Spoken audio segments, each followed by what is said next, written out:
Voy a saludar de nuevo para que no se pierdan. Ok, para aquellos que se caigan de la clase o quieran repetir esta clase nuevamente, bienvenidas, bienvenidos, bienvenides a esta segunda clase de historia. Vamos a trabajar con una temática que a mí me apasiona mucho y que a pesar de todo lo que diga todo el mundo, yo siento que es fundamental para enfrentar la PTU. Y es el tema de la demografía, la pregunta acerca de las poblaciones. Y se van a ir dando cuenta a medida que van haciendo ejercicios y ensayos, chiquillos, que esta problemática o esta temática está presente de manera transversal. ¿Se acuerdan en la clase pasada cuando hablábamos de construcción de ciudades y urbanización? Que son temas que el DEMRE no puso propiamente tal en su descripción del temario, pero que dentro de cada una de las temáticas que aborda, ya sea en historia de Chile, historia del mundo, economía, participación ciudadana, efectivamente atraviesan la mayoría de las decisiones que uno tiene que tomar a la hora de responder una pregunta. Por lo tanto, toda nuestra clase de hoy se la vamos a dedicar a lo que la guía 2 establece como procesos demográficos o procesos poblacionales en el mundo. Es una guía que yo consideraría un material complementario a las guías que son más perfiladas respecto del currículo que establece el DEMRE para la PTU. Las usaría, respondería igual las preguntas, porque siento que de esa forma uno llega a una mejor comprensión de lo que está respondiendo y puede aportar a las preguntas que están sugiriéndose dentro de la PTU. Se los digo no solamente porque hago clases, sino porque el año pasado y el antepasado también di la PTU y efectivamente los resultados fueron óptimos solo en la medida en que esto ocurrió de la manera como les cuento. Pues bien, adentrémonos, ¿les parece? ¿Tienen alguna pregunta, alguna petición, solicitud con la estructura de la clase o necesitan algo? Cuéntenme. Este es el minuto antes de que nos sumerjamos en la demografía. No puedo abrir el link. ¿Cuál de todos los links, Yulisa? ¿El del Menti? No, me imagino que el del Jamboard. Si lo aprieta, le va a salir solicitar acceso y a mí me va a llegar, sí, ningún problema. Presione nomás, solicitar acceso y me va a llegar un correo instantáneo. Yo le voy a abrir la posibilidad de que abra ese correo sin ningún problema. ¿Sí? Así que calma, porque como ustedes recuerdan bien, las preguntas de apertura que tengo a través de Jamboard creo que no resultó tanto por este tema del acceso, así que vamos a ocupar más Menti. Permiten abrir y poder responderlas durante toda la clase. Constanza me dice, profe, cuénteme nomás. ¿El Jamboard hay que instalarlo? No, se puede ver online también, no hay ningún problema. Ahora, puede usted instalar la aplicación, es como instalar Meet o instalar cualquier otra aplicación de Microsoft, ¿no? Funciona, o Classroom también. Es que me manda para descargarlo, entonces no lo instale, no se preocupe. No, no lo instale, bajo ninguna circunstancia si es necesario, porque además es una aplicación de Google, ¿no? No es de Microsoft, es de Google. Si usted tiene un correo Gmail, le va a aparecer arriba una serie de puntitos que son las aplicaciones de Gmail, de Google. Y dentro de esas aplicaciones, una de ellas es Jamboard, que sirve para estas cosas, ¿no? Para desarrollar trabajos en conjunto y respuestas al respecto. Pero como acá las conversamos también, no hay necesidad de que lo tenga abierto. Solo para aquellos que tienen la posibilidad de hacerlo, siempre es un buen ejercicio escribir para yo también ir revisando lo que van diciendo. Si no puede abrirlo, no se preocupe, escríbalo en el chat o me lo dice a través del micrófono, que siento que es una buena fórmula para pensar en voz alta, que es un estupendo ejercicio a la hora de responder preguntas. El primer tip que les voy a dar para la PTU: conversen con ustedes mismos cuando están respondiendo preguntas. Puede que en el colegio o cuando dieron la PTU, algunas personas escucharon a otras murmurar y son personas que estaban hablando consigo mismas.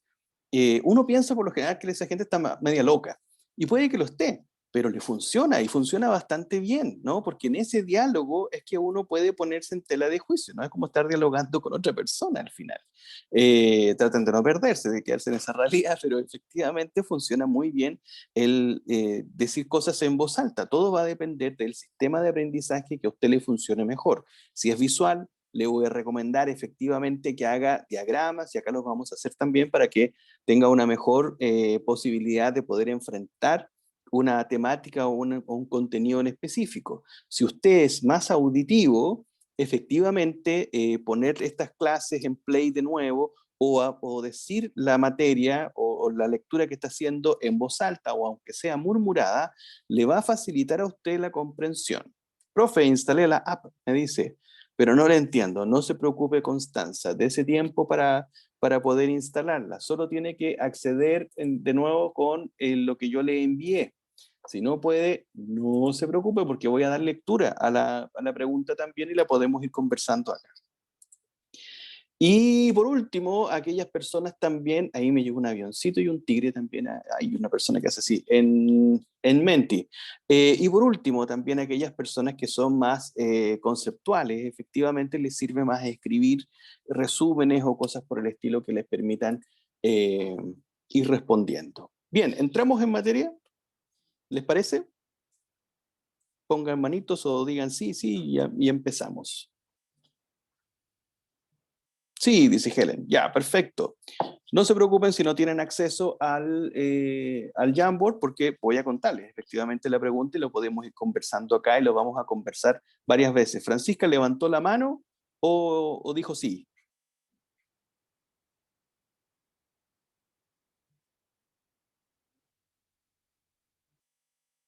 Era un sí.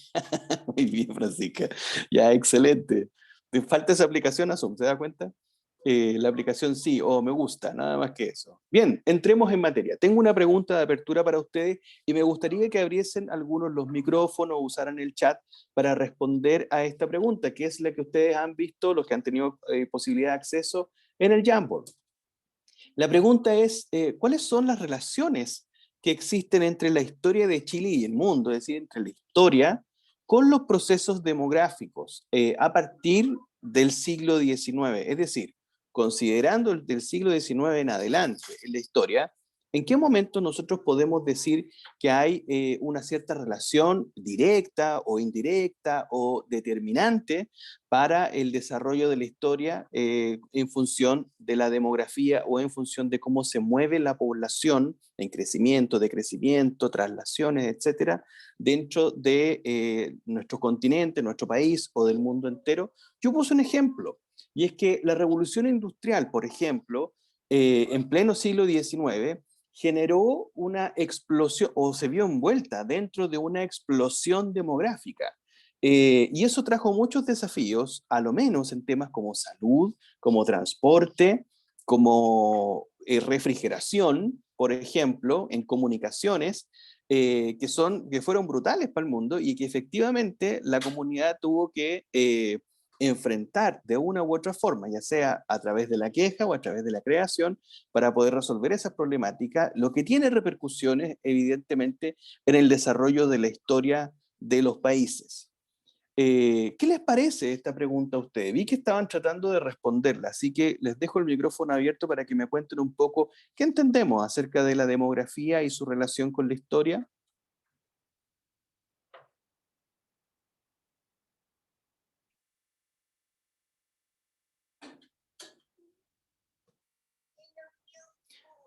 Pasaron los 5 segundos del terror, así que empiezo a sacar gente a la pizarra.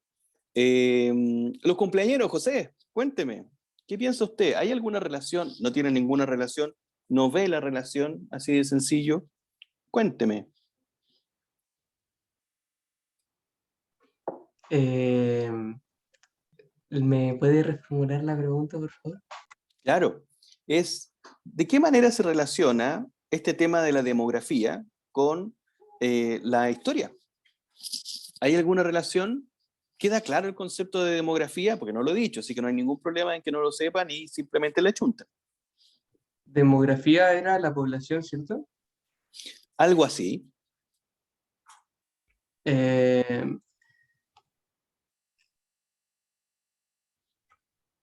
es la evolución de la población. Ya. ¿Eso tiene algún tipo de relación con la historia, por ejemplo? Sí, porque las personas somos partes de la historia. Ya, y ahí hay un primer nexo. Las personas somos parte de la historia y por tanto, esto de que crezca o no crezca la población tiene que tener algún tipo de injerencia, ¿cierto? ¿Qué piensa usted, Helen?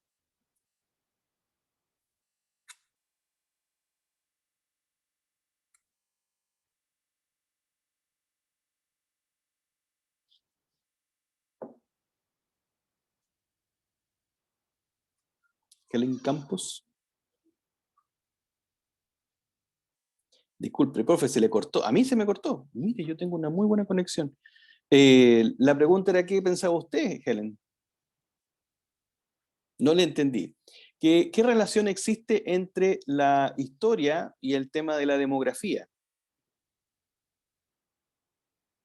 ¿Cree usted que existen relaciones? Sí, no. La mía está muy mala, eso debe ser, pero no se preocupe, con la grabación va a poder verlo de corrido, sin problema. Me salto la Helen por su conexión. Vamos con la otra compañera, con Yulisa. Cuéntame, Yulisa, ¿qué te parece a ti esta temática? ¿Se entiende, no se entiende? ¿Es enredada? La demografía, dice, tiene relación con la historia porque estudia la población y aporta datos importantes. Ah, muy interesante. ¿Datos como cuáles de Yanira o Francisca? ¿Qué datos aportará la demografía para la historia y viceversa?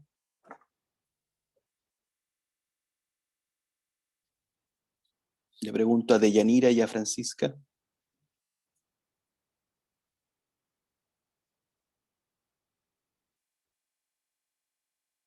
No sabría responder, profe. Muy bien, vamos a ahondar en eso. ¿Y Deyanira?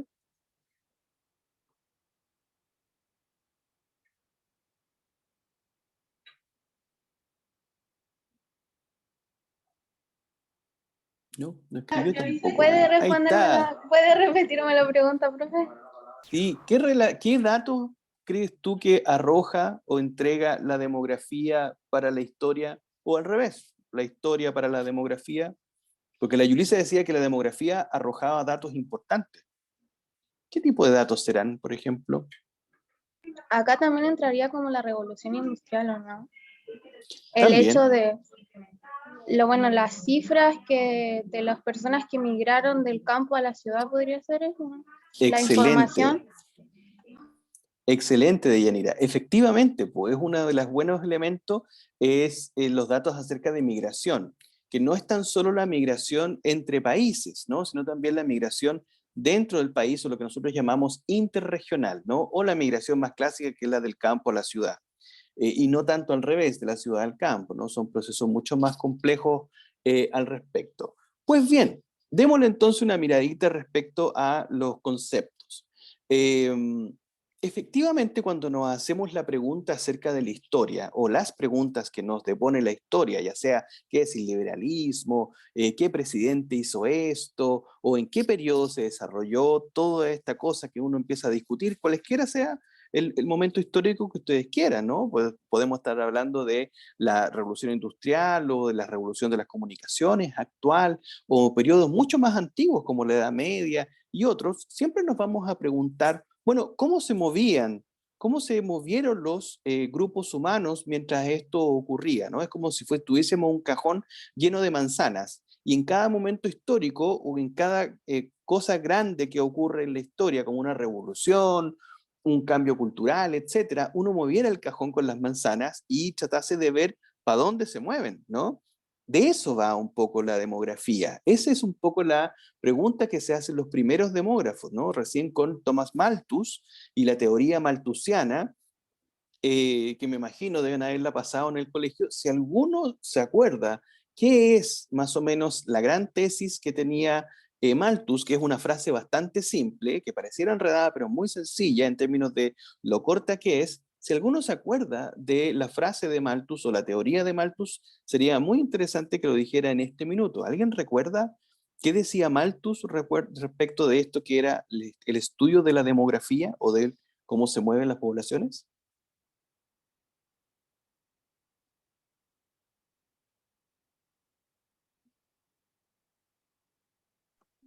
Am, ¿No era él el que decía que la población se duplicaba cada 25 años? Algo así. Algo así, muy bien. ¿Quién lo dijo? No alcancé a escuchar porque llegaron muchos chats. en ese Ah, minuto? ¿Quién lo yo dijo? lo ¿Quién lo dije. dijo? La Mariana. Mariana, muy bien, Mariana. Efectivamente decía algo así, ¿no? Ese era el resultado. Para Malthus, efectivamente podía darse cuenta que cada más o menos un cuarto de siglo habían hartas variaciones en la composición de la población.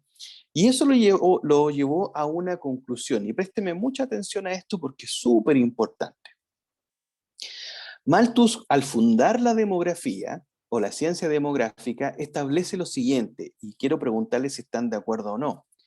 Dice lo siguiente: la población, es decir, los seres humanos, crece en cantidad en forma en forma geométrica. Es decir, donde hay 2 pueden nacer 4 o 5, donde hay 5 pueden nacer 20, donde hay 20 pueden nacer 50, donde hay 50 pueden nacer 150, en fin, esa proporción geométrica.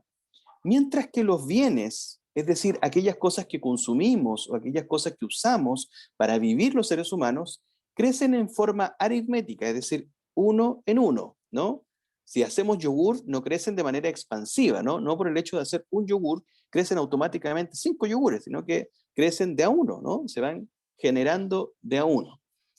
Por tanto, eso lo lleva a la conclusión de esta gran frase: los bienes son muy escasos para poder satisfacer las necesidades de los seres humanos, que son muchísimas y muy amplias.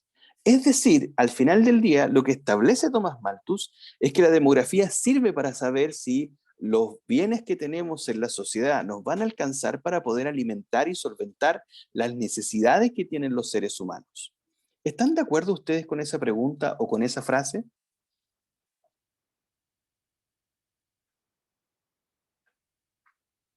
Sí, dice Constanza. ¿Por qué? Sí, mucho, además. Cuéntenme, ¿por qué están de acuerdo?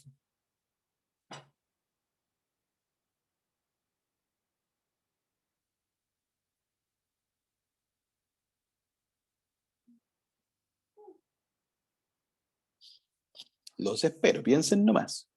¿Por qué están de acuerdo con que los bienes son escasos y las necesidades son múltiples?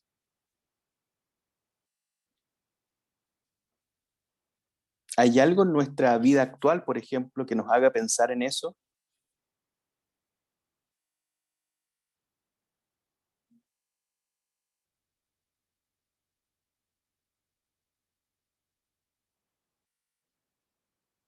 Natasha, por ejemplo, ¿tiene algo que decir?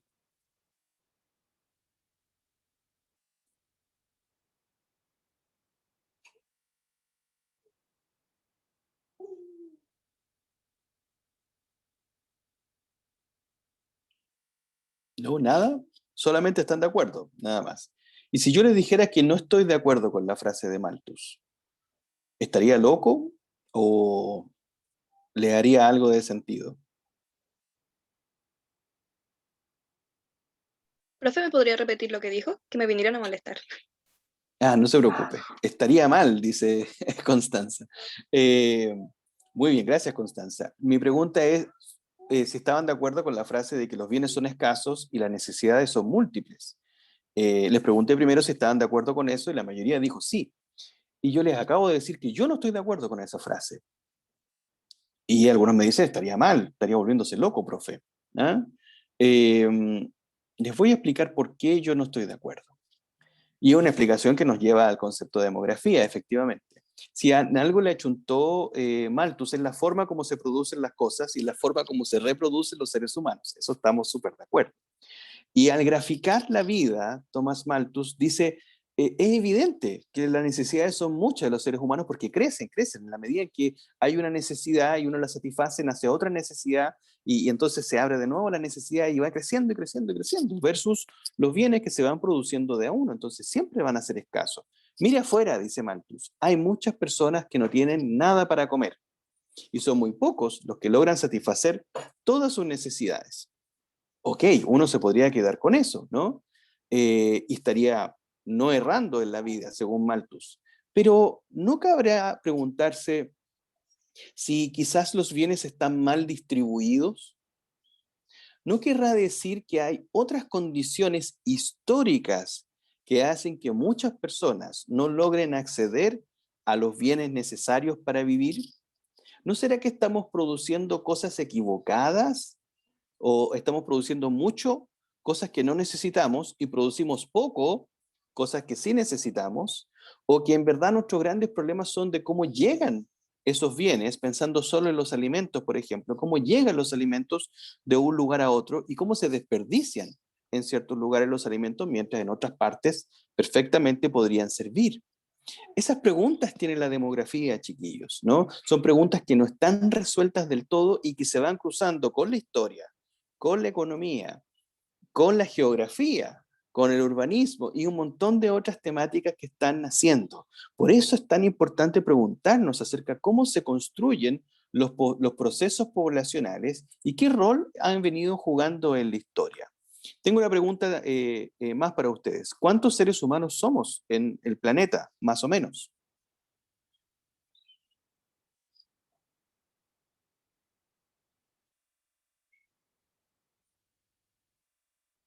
Como 7.000 millones, sí, eso establece la guía que tienen ustedes.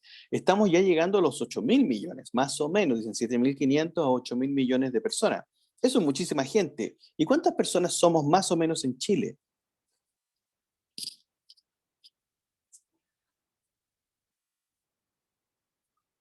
Como 17 millones, sí, más o menos, un poquito más diría yo, 19, 18. Estamos ahí. ¿Y cómo sabemos, y esa es la pregunta que tengo también, cómo sabemos cuántos somos? ¿Qué utilizamos? ¿Qué herramienta utilizamos, sienten ustedes, para poder conocer cuántas personas son en el país? El censo. Pregunta la Constanza, si es el censo. El censo es una buena fórmula para poder medir. Sí, Yulisa, el censo, muy bien. La pregunta que tengo entonces es, ¿qué será el censo?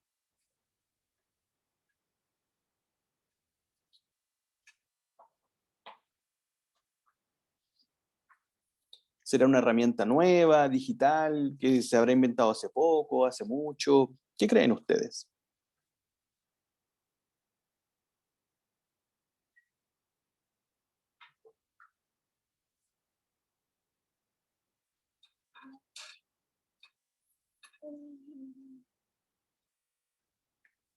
¿No? No sé cuándo se creó, pero sé que recopila información de las edades, el sexo de las personas y cuántas hay por casa y sus trabajos. Muy importante, datos relevantes. Yulisa, estábamos preguntando qué era el censo.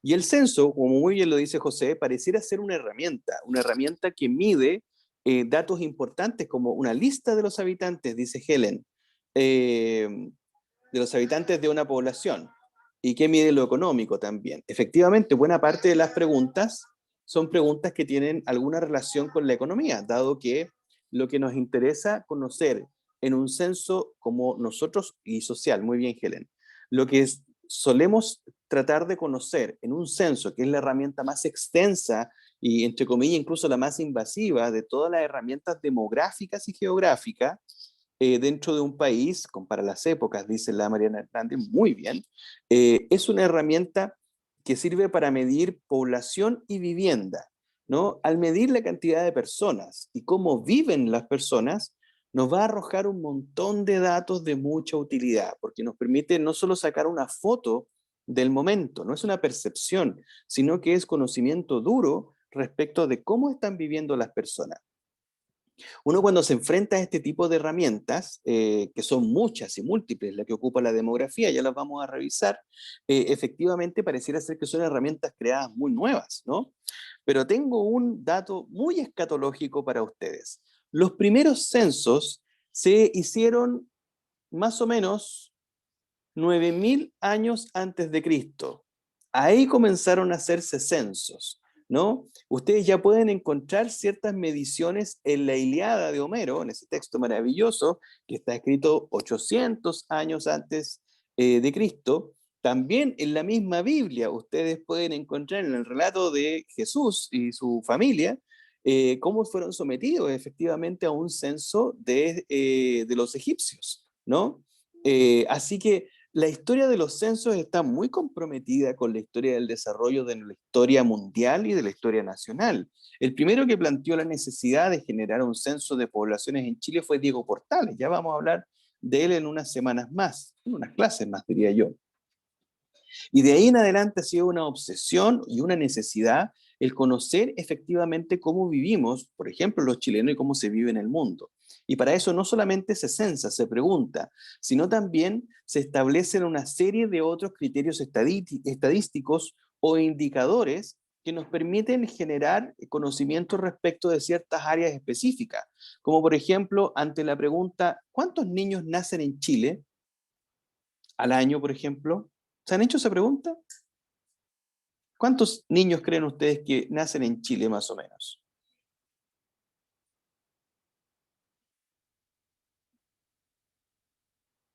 ¿Nadie se imagina cuántos números, cuántos niños nacen?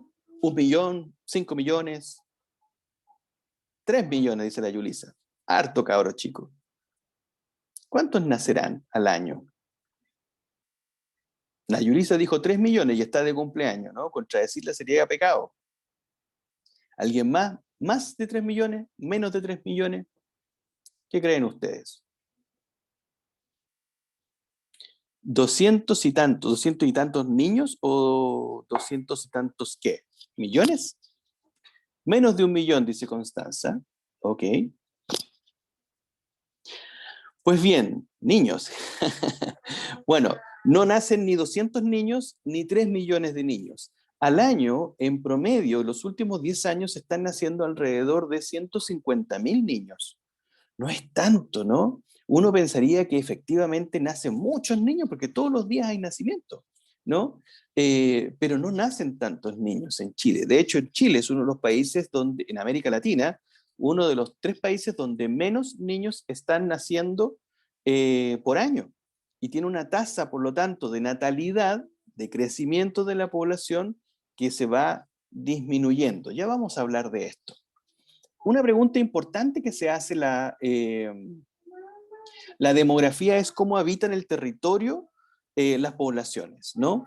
Y es la pregunta que tratamos de responder entonces es, ¿cuántas personas hay más o menos por territorio, ¿no? Es una pregunta por la tasa de superficie finalmente que habitamos. Hay zonas del país donde efectivamente hay más personas viviendo juntas y hay otras zonas del país por distintas razones, las personas viven de manera más separada, no es que vivamos más separados de por sí, ¿no? No todos vivimos en el campo, en situaciones de ruralidad, donde nuestro vecino está a 3 kilómetros, pero donde pareciera ser que hay más espacio físico que las personas podrían habitar, pero no habitamos porque las personas solemos vivir gregariamente, es decir, nos juntamos todas en las ciudades. Por ejemplo, la región metropolitana de Santiago tiene una densidad poblacional muy alta, porque en un territorio geográfico muy estrecho vive una alta cantidad de población, alrededor de 5 millones de personas solo en el Gran Santiago, versus la región de Antofagasta, que teniendo una gran cantidad de espacio territorial, la cantidad de personas que viven en ese territorio es muy pequeñita, ¿no? No somos más de 600.000 personas viviendo en la región de Antofagasta, lo que hace que pudiésemos tener mucho territorio para vivir todos nosotros, pero evidentemente solemos congregarnos todos en zonas mucho más específicas para poder vivir. Como les decía, hay varios elementos que componen la demografía. Quizá los 2 datos más importantes o más relevantes de ella radican en la natalidad y en la mortalidad. ¿Qué sería la tasa de natalidad, creen ustedes? Deyanira, ¿qué cree usted que es la tasa de natalidad? Cuando hablo de tasa, estoy hablando de un valor, de un cálculo que se realice, ¿no? ¿O qué será más simple? ¿Qué es la natalidad?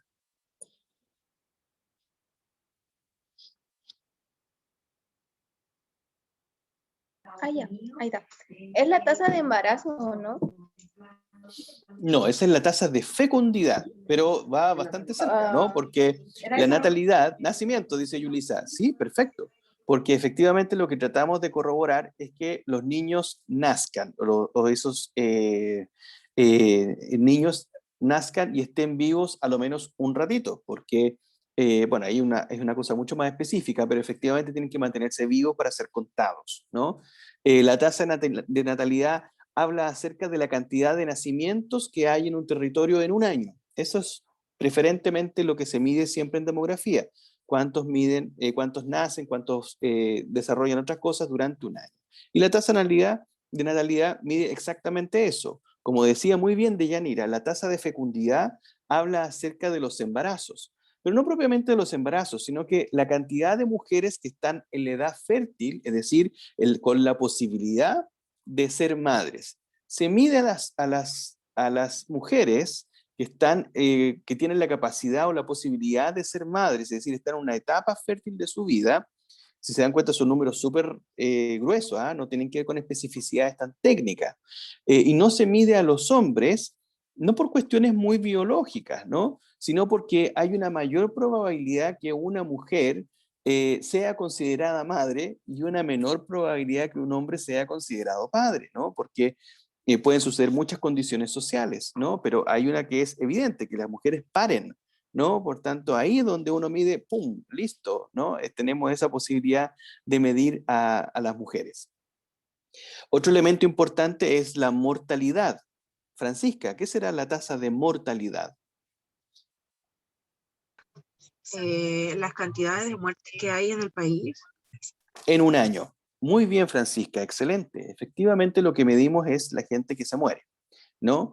De hecho, fíjense bien, porque cuando uno dice que creció la mortalidad, no es que todas las personas se estén muriendo, ¿no? Sino que efectivamente no, han crecido la tasa completa comparativamente con el año anterior. Por ejemplo, el año 2020 tuvo un alza en la tasa de mortalidad respecto a los años anteriores, producto de las repercusiones de la pandemia del COVID-19, por ejemplo, ¿no? Eso se suma finalmente a la tasa de mortalidad que uno puede entender que se da lógicamente, ya sea por las tasas de enfermedades y también por la tasa de vejez o ancianidad que puede tener un país. Eso me lleva a una pregunta que es fundamental. ¿Qué cantidad de años vivimos en promedio, solo en promedio, las personas en Chile? Y segundo, ¿habrá una diferencia entre hombres y mujeres? ¿Quiénes viven más, los hombres o las mujeres? 70 años, dice la Constanza. Viven más las mujeres, dice también Constanza. ¿Alguien da más? ¿Alguien cree que los hombres viven más? 85. Yulisa se la juega. Pues bien, les voy a entregar la información. Efectivamente, la la esperanza de vida en Chile es cercana a los 80 años, ¿no? Hay diferencia en distintas mediciones de ciertas universidades y del Instituto Nacional de Estadística, que es la institución que se encarga de las mediciones en Chile respecto de cuál es la edad más o menos que Chile tiene como esperanza de vida. Pero hay una conclusión bastante compartida y es que las mujeres viven más que los hombres. En promedio, los hombres viven 78 años como esperanza de vida en Chile y las mujeres 82 años en promedio como esperanza de vida en Chile. Mi siguiente pregunta tiene que ver ya con la historia. ¿Esto siempre ha sido igual a lo largo de la historia de Chile, considerando Chile desde 1810 en adelante nada más? ¿Ha sido siempre la misma tasa de natalidad, perdón, la misma esperanza de vida? No, dice Constanza, con seguridad taurina, ¿no? ¿No qué?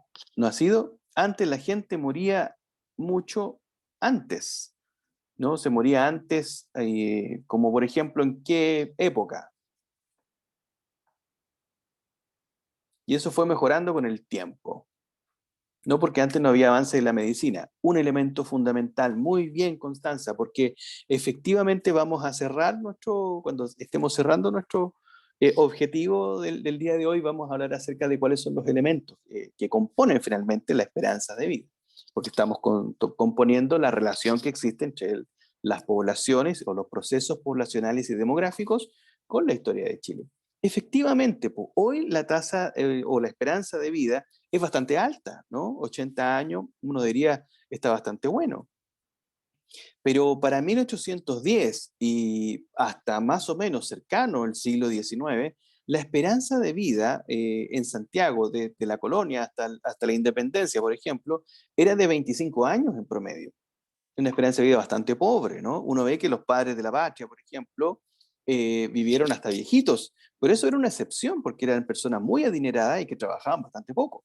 Pero los mestizos, que era la población que más había, tenía una esperanza de vida muy paupérrima. ¿Por qué habrán tenido, además de por los avances médicos, ¿no? que había a inicios del siglo XIX, qué otras características podrían haber generado una baja esperanza de vida en la población chilena a inicios del siglo XIX, por ejemplo? ¿Se la juegan con esa pregunta? ¿O está muy difícil?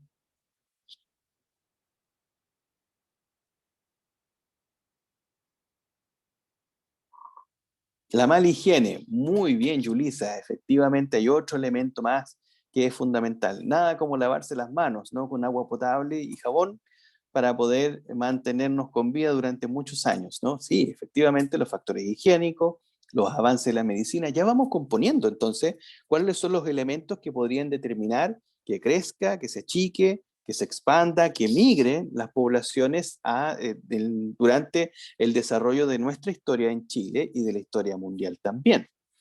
Efectivamente, son factores fundamentales durante la historia de nuestro país, elementos como lo que ustedes están señalando. Otro elemento, y con esto cierro, como los indicadores nada más tienen la guía para que ustedes lo puedan revisar complementariamente, porque lo que quiero es ir acercándome a la historia. Otro elemento importante dentro de los indicadores es la tasa de crecimiento natural o crecimiento vegetativo. ¿Alguien sabe qué es esto?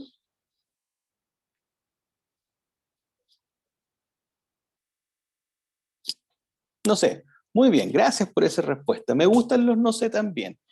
Esta es una tasa o una operación matemática muy sencilla, chiquillos, y que a uno se le complica todo por las palabras rimbombantes, ¿no? Que tiene crecimiento vegetativo, crecimiento natural de la población.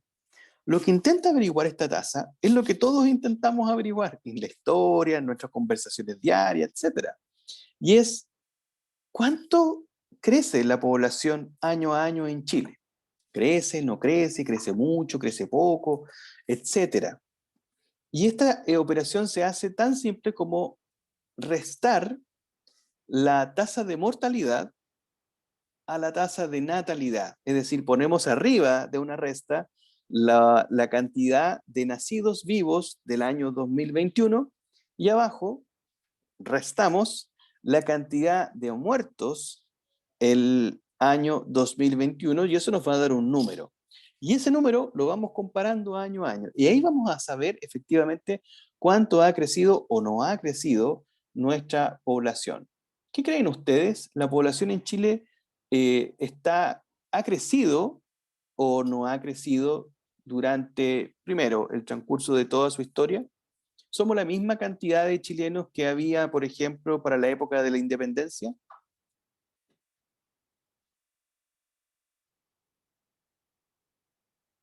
Ha crecido, pero no tan rápido, dice, como otras poblaciones. ¿Qué otras poblaciones, Constanza? Eso no me quedó claro. Y no, dice Yulisa, ha crecido, Jeremy dice, pero no tanto como antes. ¿A qué se refieren como antes? Eso quisiera saber. Cuéntenme de qué se trata ese enunciado que están ustedes postulando. ¿No ha crecido tanto como en otros periodos históricos, por ejemplo, o hace una cierta cantidad de años, eh, o la forma de crecimiento? ¿A qué se refieren cuando dicen eso? Porque antes la gente, dice Yulisa, tenía familias numerosas. Ahora no es así. Ah, puede ser que ese sea un elemento importante, ¿no? Eh,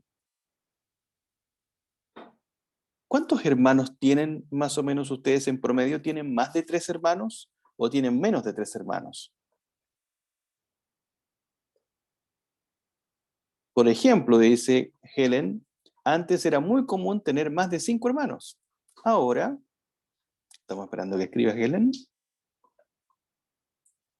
Ahora no, me va a poner. Pero me imagino que eso es, ¿no? Un ahora no. Claro, po. Yo tengo dos, dice la Yulisa. ¿Qué tiene? ¿Dos qué? ¿Dos cumpleaños? ¿Dos hermanos? Ahora son como tres o algo así, son mucho menos, son a lo más, tiene una hermana nomás, por ejemplo. Claro, ¿no? No son, son lo que nosotros pudiésemos llamar familias nucleares, como muy bien también dice José, son familias con dos hermanos, hasta ahí llega aproximadamente el promedio. Ustedes están dentro del promedio, ¿no? No se escapan ni para arriba ni para abajo. Pero efectivamente, uno de los elementos centrales, que es una pieza angular de la demografía, es cuánto crece la tasa de natalidad por familia, es decir, cuántos hijos se tienen por familia para poder revisar cómo esa población va a impactar y se va a componer finalmente en el tiempo. Y esto se debe a un fenómeno, y esto es lo que quería acercarlos a la historia, a lo que nosotros llamamos los fenómenos de las transiciones demográficas.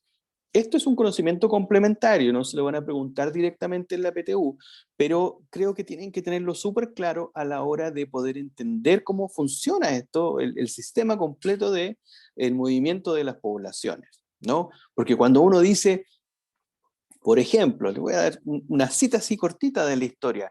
Cuando uno dice en la revolución de 1851 en Santiago, había una barricada que estaba compuesta por 13 personas. Y uno dice, pucha, re pocos, pues, ¿no? Sí, poquitos. Y el artífice de esa revolución había prometido que iban a haber más de 10.000 hombres armados. Y ahí tú te das cuenta que efectivamente ese artífice, que era Francisco Bilbao, ya vamos a llegar a él en unas semanas más, no es que estuviera mintiendo, sino que tenía un conocimiento erróneo de la cantidad de personas que podían estar de su lado para una revolución, porque no habían tantas personas en la capital de la República en ese minuto como para salir a la calle y estar del lado del bando de él, porque no eran muchas personas, ¿no? Por tanto, esperar que llegaran 10.000 gallos armados a una revolución no era tener mucha confianza en sus allegados. Tampoco era ser malo, ¿no? Y mentir, sino simplemente no tener un conocimiento demográfico acabado como el que ustedes sí pueden tener, ¿no? En rigor, para que cachen chiquillos, ustedes ya a esta altura saben mucho más de lo que sabían nuestros padres de la patria o las personas más importantes que ha tenido la historia de Chile. Y siento que eso es fundamental para que uno vaya concibiendo cómo se formuló la historia. Efectivamente, las transiciones demográficas sirven para saber cómo se ha desarrollado el crecimiento o no de las poblaciones en distintos momentos históricos. Hay una primera transición demográfica que uno pudiese llamar, que va desde, bueno, 16.000 años hasta más o menos la revolución industrial. Yo diría que hasta la revolución industrial, propiamente tal. Y es que la tasa de crecimiento se mantuvo bastante parejita, la de los seres humanos en general, hasta la revolución industrial. En la revolución industrial, ¡pum!, se pega un pic de crecimiento salvaje. Y se pregunta uno por qué crece tanto la población en la revolución industrial. Yo cuando pienso en la revolución industrial siempre se me vienen a la cabeza imágenes como Oliver Twist, ¿no? Estos libros donde los niños sufren mucho y están trabajando en las minas de carbono, en las fábricas, y las mujeres 18 horas trabajando. Entonces digo, ¿cómo es que creció tanto la población si la estaban pasando tan mal? Bueno, hay varios elementos que hacen que la población crezca en esta primera transición demográfica con este shock al crecimiento demográfico o explosión demográfica de la revolución industrial. Uno, como decía muy bien Constanza, creo, los avances en la medicina y sobre todo los avances en la medicina ginecológica, ¿no? Para la mujer. Para la revolución industrial se inventa lo que nosotros llamamos hoy día la ginecología completa, ¿no? Por tanto, la salud materna aparece, no es que mejore, aparece. Y eso hace que efectivamente hayan partos un poquito más seguros que los que habían hace 30 años atrás o para la época de la independencia en Chile, por ejemplo.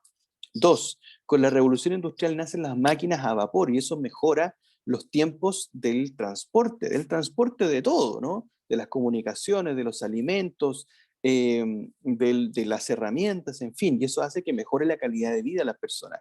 Ojo, se inventa también lo que nosotros llamamos la refrigeración industrial, y eso es un cambio fundamental en el minuto en que uno piensa en la alimentación, ¿no? Se pueden mantener los alimentos por más tiempo, ¿no? Y no pasa como en la época de Frozen, ¿no? Si vieron Frozen, una aventura congelada, se van a dar cuenta que el negocio estaba en el hielo, ¿no? Para poder hacer helado o mantener los productos fríos. Con la revolución industrial eso se tecnifica, ¿no? Y promete que los productos que se empiezan a realizar duren mucho más tiempo. Lo mismo pasa con las medicinas, se inventa la penicilina, un poquito después nomás de la revolución industrial. Entonces, efectivamente, hay todo un caldo de cultivo para que las mujeres tengan más oportunidad de que sus hijos nazcan vivos y se mantengan como tal.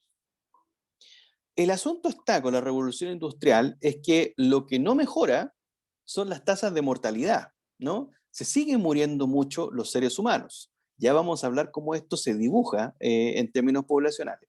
Pero eso es lo que ocurre. La segunda transición demográfica está hecha más o menos para fines de la Segunda Guerra Mundial.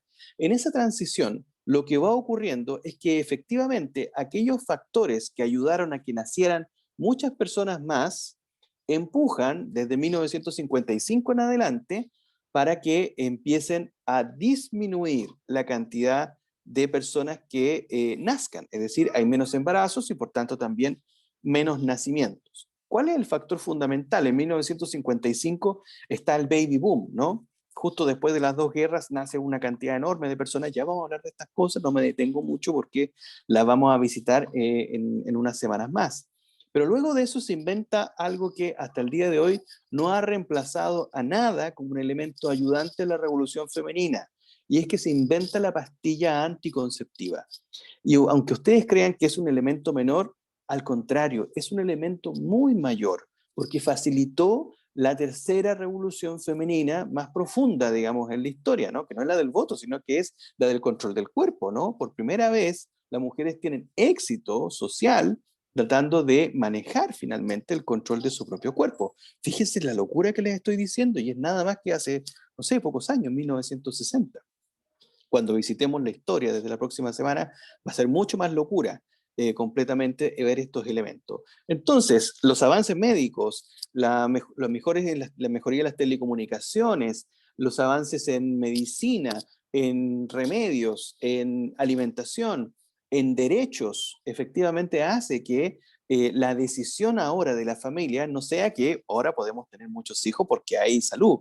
No, sino que dicen, ahora no vamos a tener tantos hijos porque nuestras prioridades cambian, ¿no? Ahí va esa segunda transición. Y hoy estamos viviendo, diría yo, una nueva forma de transición también demográfica porque aquellas cosas que hicieron descender la población están trayendo resultados que no está logrando manejar nuestra economía y el desarrollo demográfico, digamos, del mundo y también del país, ¿no? Las condiciones de riesgo, de seguridad alimentaria, de cambio climático, están haciendo que efectivamente más y más familias o mujeres y hombres solos tomen la decisión de no tener hijos, ¿no? Por tanto, hay un elemento que está teniendo resultados y que va a seguir teniendo resultados, por ejemplo, en nuestro país, en la forma en cómo se compone finalmente el mapa de nuestra población. ¿Preguntas al respecto? ¿Va quedando claro? ¿No queda claro? ¿Estoy hablando locuras?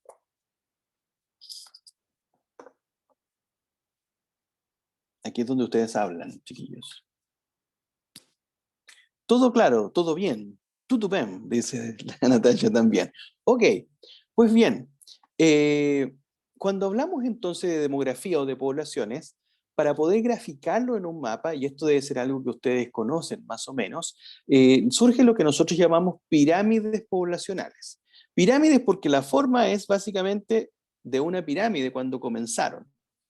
¿Cómo uno pudiese explicar que se puede representar en una pirámide, más o menos, la composición de la población de un país? ¿Por qué una pirámide puede explicar cómo se compone la población de un país? ¿Alguien puede contarme?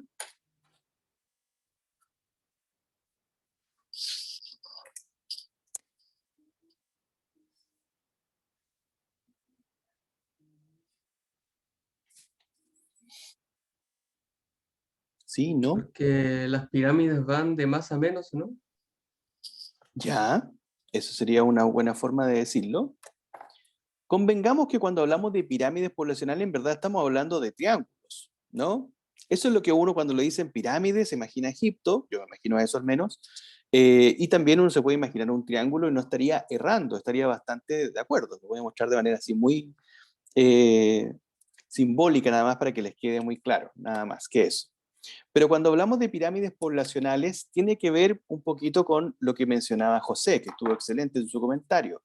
Lo que ocurre con estas pirámides es que en la época en que se inventaron como concepto, lo que se dijo es, si situamos la población de las personas desde los 0 años, que vamos a poner en esta base, hasta la cantidad de años que vivan las personas, nos va a quedar una composición que va a terminar siendo como una pirámide, porque para la época, sobre todo de la revolución industrial, nacían muchas más personas que las que se mantenían vivas. Por lo tanto, en la cúspide de la pirámide están aquellos que llegan a ser muy, muy, muy, muy viejitos. Y si ustedes ven los diarios, todavía el ser muy viejito puede ser noticia, ¿no? Mujer de 101 años se libera del coronavirus, o buscamos al premio Guinness a la persona más anciana del mundo, ¿no? Y no es que busquen a 200 millones, ¿no? Sino que es una, dos, tres personas, porque pareciera ser que las personas nos vamos muriendo con el tiempo. Y tiene razón, efectivamente. El asunto está en que antes nacían muchos y se morían muy rápidamente. O sea, a mayor edad, más te morías, ¿no? Y eso es lo que trata de simbolizar, ¿no? ¿A qué edad se van muriendo? Los niños de 1 año se mueren menos, los niños de 2 años se mueren menos, ¿no? Y así, o se mueren más, perdón, los de 3 se mueren más, los de 5, los de 20, los de 35, los de 50, los de 80, los de 90 se mueren más, ¿no? Por lo tanto, queda poca población. No es la cantidad de personas que se mueren, sino la cantidad de personas vivas que hay dentro de un territorio, de un país. Y esto además se divide lado y lado. Generalmente, este lado, que es el lado izquierdo para ustedes, es el lado donde se coloca la población masculina, y al lado derecho se coloca la población femenina. Por eso es que las pirámides poblacionales nunca son tan exactas, ¿no? Sino que tienen ciertos bemoles. Acá hacemos un triángulo para darle solamente la visión de lo que nosotros estamos desarrollando, ¿no? Y por eso podemos ir año a año sabiendo cuántas personas de esa edad hay vivas en un país. Esto es básicamente una pirámide poblacional. Este tipo de pirámide poblacional, tan pirámide y piramidesca como la que ustedes ven acá, ¿tendrá algún nombre en específico, saben ustedes?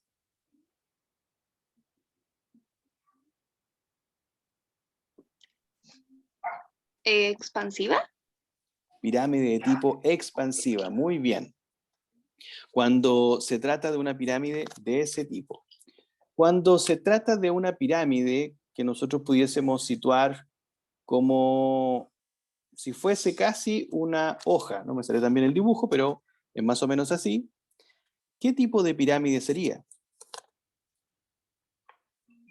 Estable, muy bien, o normalizada y tanto, pero todo tiene que ver con la estabilidad. Y hay otra, que voy a hacer una exageración, evidentemente, que es casi una pirámide al revés. Esto es una exageración, sin duda. Pero, ¿cómo se llamaría? Regresiva. Regresiva.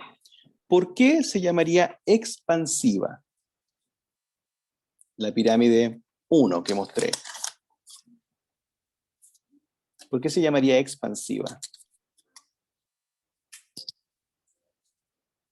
¿Qué es lo que Porque se se ve como si expande? estuviera en aumento. Ya, ¿y qué se expande? ¿Qué está en aumento? Mm, Porque se refleja la baja esperanza de vida. Por una parte, sí, se refleja la baja esperanza de vida, y por otra, la alta tasa de natalidad.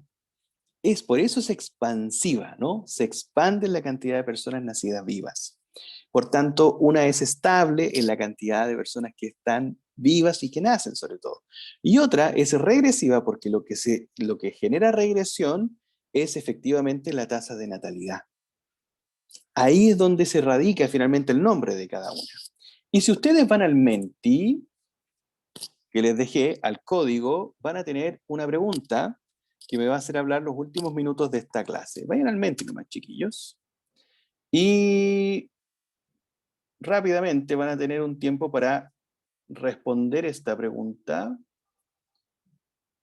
Tienen 1 minuto y medio para responderla. ¿Hacia qué tipo de pirámide poblacional se está dirigiendo nuestro país? ¿Hacia una de tipo expansiva? ¿Hacia una de tipo estacionaria? ¿O hacia una de tipo regresiva? Está abierto el Menti, metan el código y pueden participar respondiendo. Tengo una respuesta según me dice Menti. 2. Respondan nomás, lo primero que se les viene a la cabeza. Recuerden que aquí tenemos que equivocarnos.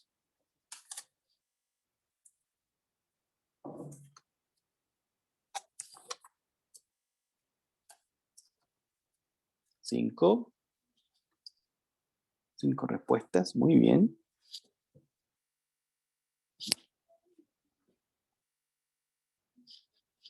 6 respuestas y tenemos 3, 4, 5, 6, 7, 8. 7. Nos falta una respuesta nada más antes de los 30 segundos que quedan. No queda nada. Por el premio de un automóvil 0 kilómetro. 10 segundos nos va quedando. Ahí están todas las respuestas. Muy bien, vamos a ver cuáles son los resultados.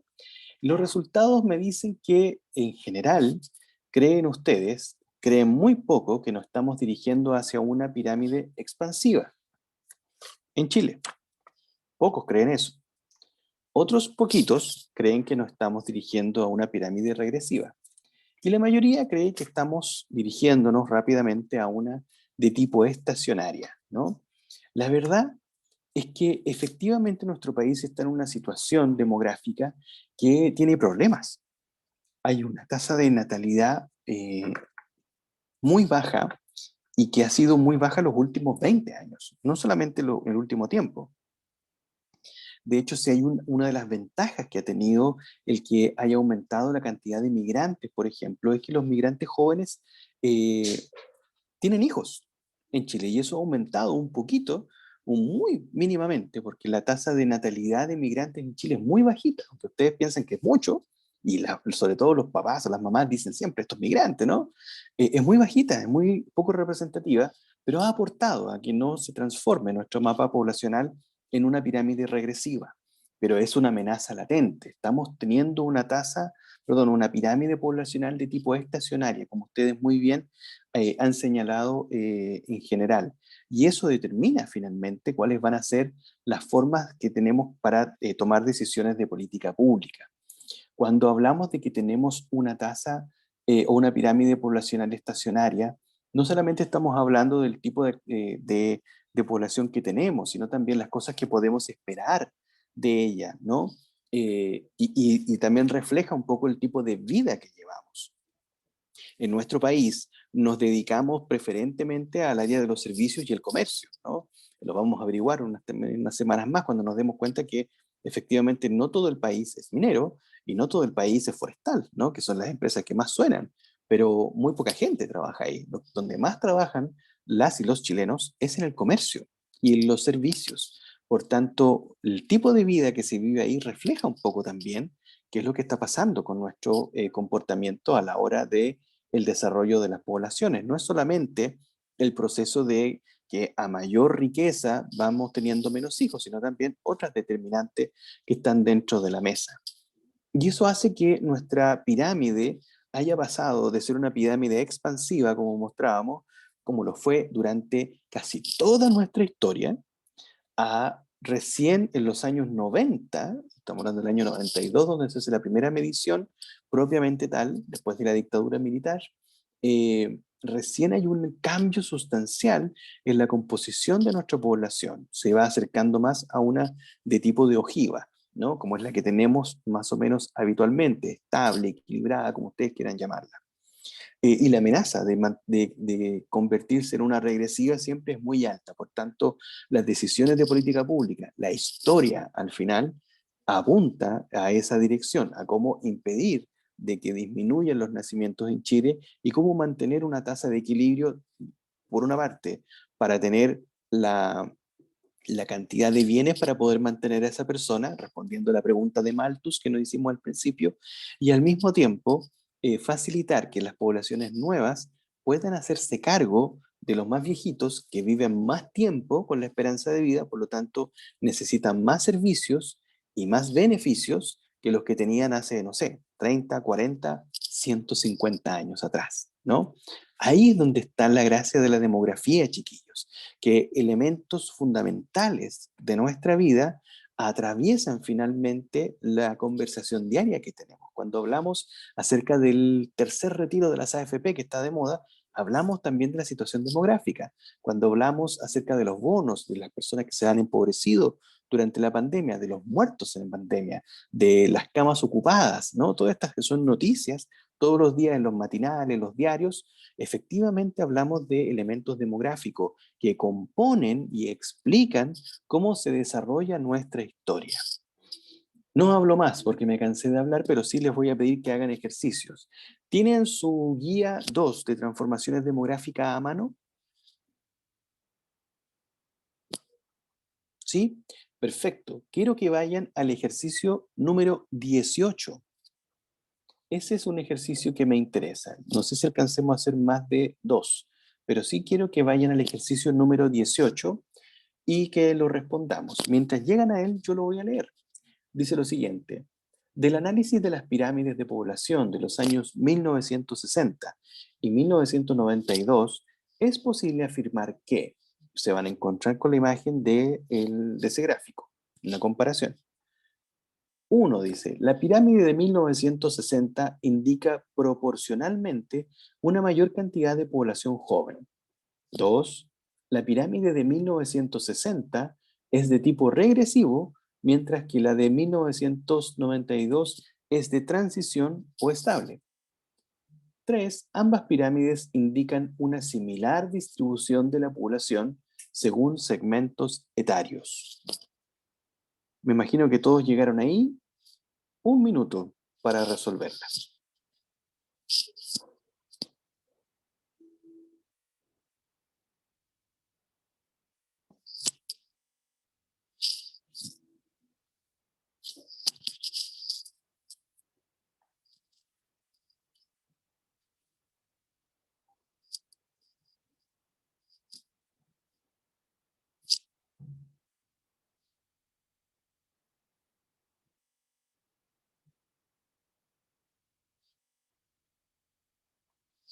Vayan contándome si tienen las respuestas.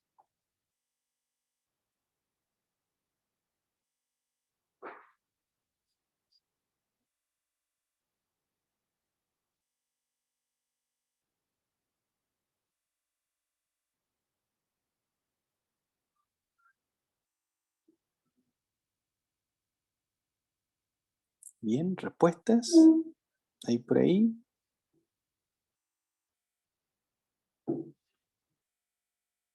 A, dice José. Creo que es la A, dice Yulisa. ¿Alguien más antes de dar la explicación? Ninguna me convence, dice Mariana. Me gusta eso, porque así dudamos de todas. Pues bien, voy a tratar de explicarlo. A ver, efectivamente, si uno mira el gráfico, lo que va a establecer es que hay una diferencia a la vista de dos pirámides muy diferentes, de dos momentos históricos muy diferentes, que además yo acabo de mencionar, ¿no? Hace un ratito. El gráfico de población de 1960 ya se ve influido efectivamente por los cambios culturales, pero es una pirámide, ¿no? Por donde la miren, ¿no? Parece una sombrilla. Versus el de 1992, que es bastante diferente, ¿no? En su composición, ¿no? Visualmente es diferente. Revisemos entonces los numerales, o las propuestas, como solemos decir. Uno dice, la pirámide de 1960 indica proporcionalmente una mayor cantidad de población joven. Es cierto, hay una mayor cantidad de población joven porque es la población que está en la base de la pirámide. Ergo, versus la cantidad de población adulto o en vejez, que es muy chiquitita, ¿no? La número 1 es cierta, ¿no? Inmediatamente vamos a las opciones y vemos y descartamos todas aquellas donde la 1, Constanza, ¿dónde estás? Profe, ¿dónde sale eso? Guía Transformaciones Demográficas Contemporáneas, ejercicio número 18. Ejercicio número 18. ¿Estás ahí, Constanza, con la guía? Ah, gracias, perfecto. Súper, me vas diciendo nomás. La propuesta número 1 entonces era correcta, decíamos. Y esto para la PTU. Si la número 1 es correcta, descartamos todas las opciones que no tengan la 1. Es decir, descartamos la B, descartamos la C, descartamos la D. Y solo nos queda A y E. Por lo tanto, tenemos solamente un 50% de probabilidades de equivocarnos. Vamos a la número 2. La número 2 nos dice la pirámide de 1960. ¿Es de tipo regresivo? ¿Es de tipo regresivo la pirámide de 1960 que establece el gráfico? ¿Qué dicen ustedes? No, no, es expansivo. Por lo tanto, en el acto, esa aseveración o esa propuesta, la número 2, es incorrecta. De las dos alternativas que nos quedan, la A y la E, ¿dónde está la número 2 como correcta? En la E, ¿cierto? Por lo tanto, descartamos la E y en ese minuto ya sabemos que la respuesta correcta es la A, sin ni siquiera haber leído la número 3. Pero la vamos a leer porque somos muy corteses, ¿no? Ya además la número 2 decía que la de 1992 es de transición. Eso era correcto, pero la primera aseveración era absolutamente incorrecta. Y la número 3 dice que ambas pirámides indican una similar distribución de la población según segmentos etarios. Eso es falso, porque lo único que se parecen es que tienen una tasa de natalidad todavía alta, ¿no? La base de la pirámide.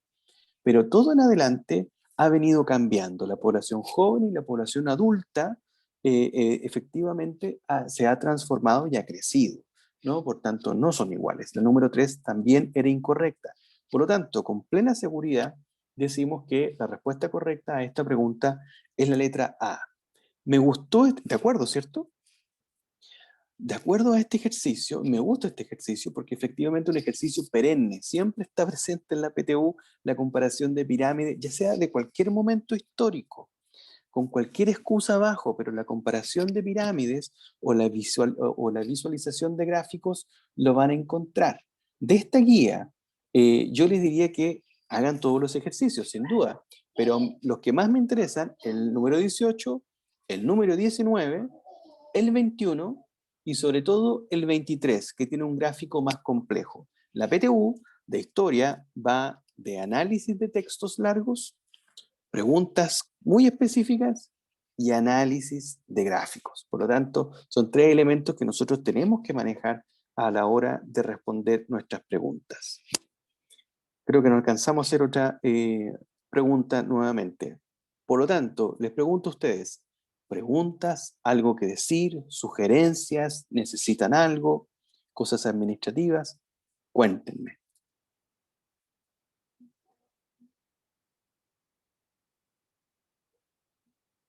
¿Qué ejercicios teníamos que hacer?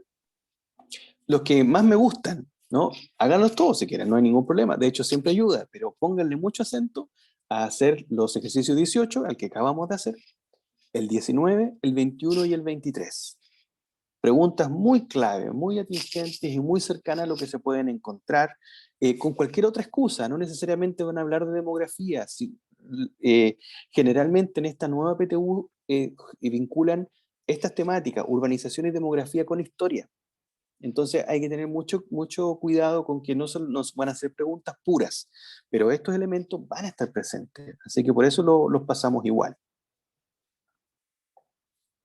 ¿Más preguntas? ¿Queda claro hasta el momento? ¿El formato que estamos teniendo de clase les acomoda de esta forma? ¿O preferirían hacer más ejercicios? ¿O que solo hablara?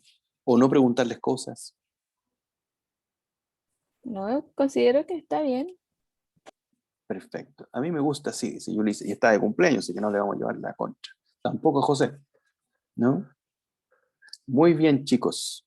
Buena clase. ¿Qué aprendimos hoy? Que la demografía es un elemento fundamental para analizar la historia.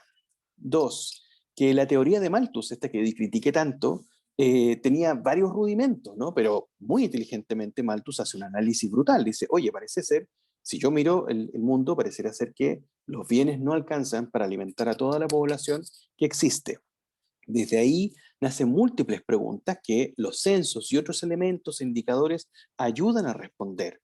La historia de nuestra población o la forma como se ha movido la transformación de la demografía ha sido a través de transiciones demográficas, ¿no? Que están apalancadas o que están determinadas por ciertos elementos variables, digamos, que han mutado a lo largo de la historia y que han facilitado que nazcan muchas personas, mueran menos, o al revés, o que las personas tomen decisiones diferentes a la hora de construir sus familias, ¿no? Y determinan todo, determinan cómo se configura el mapa de una ciudad, el mapa de una población, las tensiones económicas, las tensiones políticas, de toda esa cosa que se nutre la historia.